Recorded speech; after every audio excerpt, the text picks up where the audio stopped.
4 key ingredients when making kombucha. The first thing is the tea. Now, you can use any tea when brewing kombucha, but we recommend using a real tea from the Camellia sinensis plant. So whether that's black, green, oolong, or pu'er, they all come from the same tea plant called the Camellia sinensis.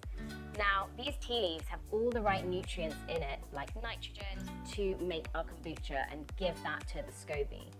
You can brew with herbal teas, but I just recommend keeping a SCOBY spare in case anything goes wrong. I've made some delicious kombucha before from freshly brewed mint tea, and I've even brewed a turmeric tea and fermented that into kombucha. It's been really delicious. But you get different oils coming from like the mint leaves, so I wouldn't reuse that SCOBY in a next batch, I would discard it. So whenever brewing with herbal teas, just make sure you keep a spare backup SCOBY. So if anything goes wrong, you're safe. Today I'm brewing with black and green tea.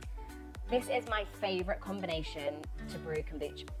You get that really nice dark earthiness, stone fruits from the black tea, and then the green tea adds some kind of sappy, grassy notes, and together they're a nice balance.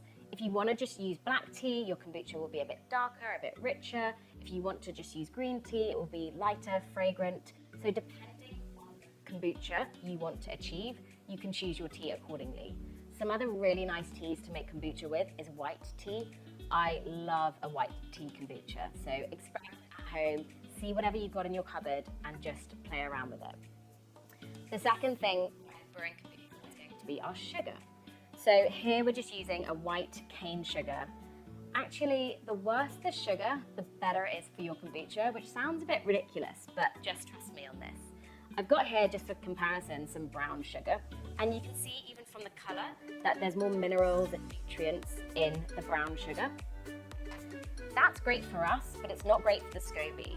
This brown sugar has molasses in there, and actually the yeast and bacteria just want an easy ride. They don't want to be breaking down loads of minerals and nutrients. So the more readily accessible the sugar is for them, the better they can get to work. Again, you can experiment at home, try brewing with brown sugar, try brewing with coconut sugar or even maple, but to get the best results, I recommend just a white cane sugar, and if you do want to use brown sugar, keep a spare SCOBY again, in case anything goes wrong. The only sugar that I would be mindful of not brewing with is raw honey. This is because honey has its own microbial community going on, so I would avoid brewing with raw honey at all costs. You can brew with honey, and that's something called gin, which is not kombucha, but that's a different SCOBY entirely, so if you ever see gin made with honey, just know that it's not kombucha. The third thing is our water. So water for kombucha, we just add this to the tea. I really, really recommend using filtered water at home. You can brew with tap water, but it's just got buffers in there like fluoride and chlorine, which isn't really good for the kombucha. So use filtered water if you can, even if you have to boil your tap water to get rid of all the buffers and then let it cool down.